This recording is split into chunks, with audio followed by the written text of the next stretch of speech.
من قلت مولا فهذا لي المولى. نحمده ونصلي ونسلم على رسول الكريم اما بعد فاعوذ باللہ من الشیطان الرجیم بسم اللہ الرحمن الرحیم. قال تبارک وتعالی فی القرآن المجید قل اطیعوا اللہ ورسولہ فإن تولوا فإن اللہ لا يحب الکافرین. صدق اللہ العظیم و صدق رسول النبی الکریم. یہ جو ہے مبارکہ میں نے آپ لوگوں کے سامنے تلاوت کرنے کا شرف حاصل کیا، اس میں اللہ تعالیٰ ارشاد فرماتے ہیں کہ فرما دیجئے کہ اللہ اور اس کے رسول کی اطاعت کرو، اور جو کوئی ایسا نہیں کرے گا تو اللہ ایسے کافروں سے محبت نہیں رکھتا. ابھی جو ہم نے حضور علیہ السلام کی اور اللہ تعالیٰ کی اطاعت کرنی ہے، یہ ہمیں حضور علیہ السلام کے قول کی بھی اطاعت کرنی پڑے گی اور حضور علیہ السلام کے فعل کی بھی اطاعت کرنی پڑے گی. اللہ کے حبیب حضرت محمد مصطفیٰ صلی اللہ علیہ وآلہ وسلم نے ہم تک اللہ کا پیغام دو طریقے سے پہنچایا.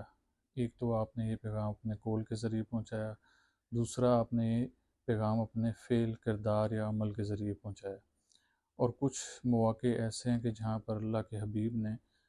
یہ اللہ کا پیغام ہم تک دونوں طریقوں سے پہنچایا، یعنی کہ آپ نے اپنا قول بھی پیش کیا اور اپنا فعل بھی پیش کیا. ہم اس کو دوسرے الفاظ میں کچھ یہ کہیں گے کہ اس معاملے میں یا کئی معاملات میں حضور علیہ السلام نے وربل کمیونیکیشن بھی کی اور نان وربل کمیونیکیشن بھی کی. یہ جو غدیر خم کا مقام ہے، یہاں پر صحابہ اکرام کو اتنی بڑی تعداد میں اکٹھا کرنا اور پھر ان کے سامنے مولا علی سرکار کی ولایت کا اعلان کرنا، یہ کوئی عام معمولی واقعہ نہیں ہے.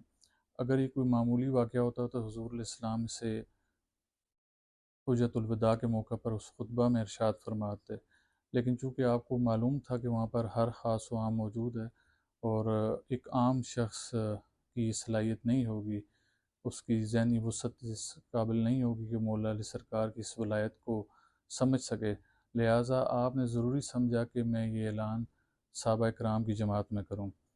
لہٰذا آپ نے اس اعلان کے لیے غدیر خم کے مقام کا چناؤ کیا اور مولا علی سرکار کا ہاتھ فضا میں بلند کرتے ہوئے آپ نے ارشاد فرمایا کہ من کنت مولا فہذا علی مولا. اور یہ اللہ کے حبیب نے اپنا قول بھی پیش اس لیے کیا اور ساتھ فعل بھی اس لیے کیا تاکہ کسی کے ذہن میں کوئی اختراع یا بہام نہ رہے. اب کچھ لوگ اس لفظ مولا کو